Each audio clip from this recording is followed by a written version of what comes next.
Okay mga idol, so nandito naman tayo sa ating YouTube channel. So mag-react naman tayo dito sa bagong release na cellphone ni itel Mobile. Yan, ito si itel CT100.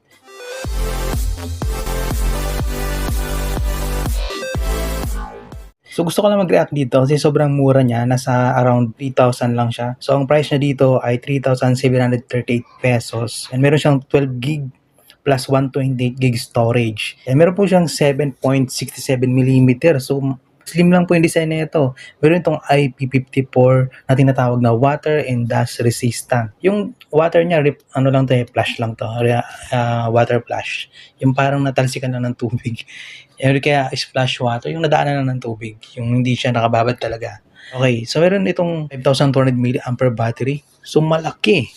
Malaki to para sa ganitong presyo. Meron tong drop resistant, pero di natin makita dito kung anong klaseng drop resistant to. So, i-review natin yung ilalim niya. Yung kanyang mga pinopromote na specs dito. So, maraming review dito. 104 na customer review. So, lahat ito ay good.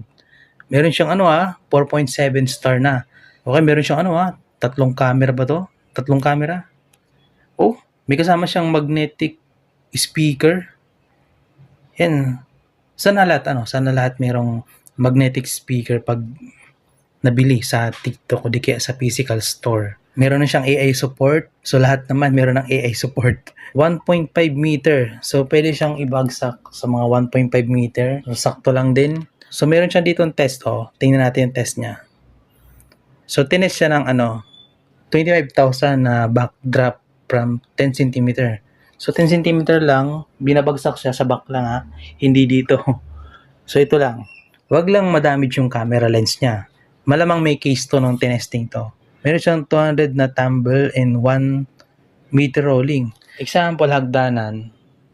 So pinaroll siya, pinagulong siya. Yun yung test sa kanya. Ilang beses ba? 200.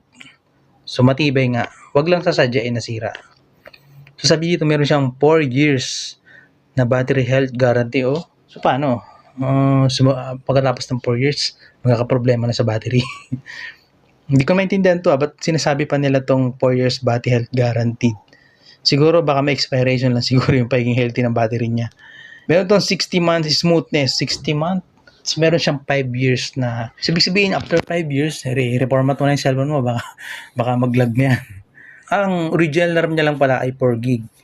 Plus 8 lang pala yung virtual RAM. Uy, may support na siya ng 90Hz refresh rate, tapos 700 nits of brightness, Android 14. Malakas din to itong chipset na to.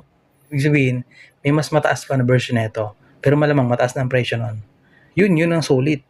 Meron siyang UFS 2.0, so mabilis ang progress ng mga nito. Video, image, saka audio. Yan, pati yung lagayan ng mga data ng kanyang mga games. UFS 2.2 na, mabilis na to. Itong ganitong storage. So, ang selfie camera niya is 8 megapixel.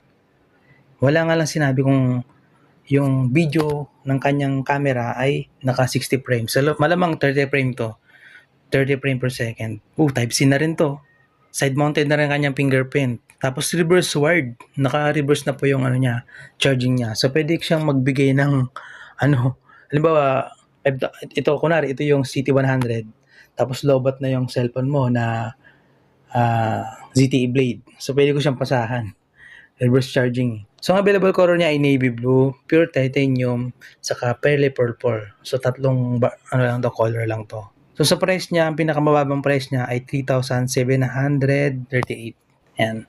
Para sa akin, sulit na to pag ganitong presyo. So, pasulit ang mga cellphone ngayon. Kaya reverse wire charging, malaki yung battery, maganda yung storage niya, mabilis, matibay, drop resistant, sulit sa presyo. itel CT100. So, nandito na lang ang reaction natin sa mga sulit na smartphone ng mga budget meal. Please see you on my next video. Peace out.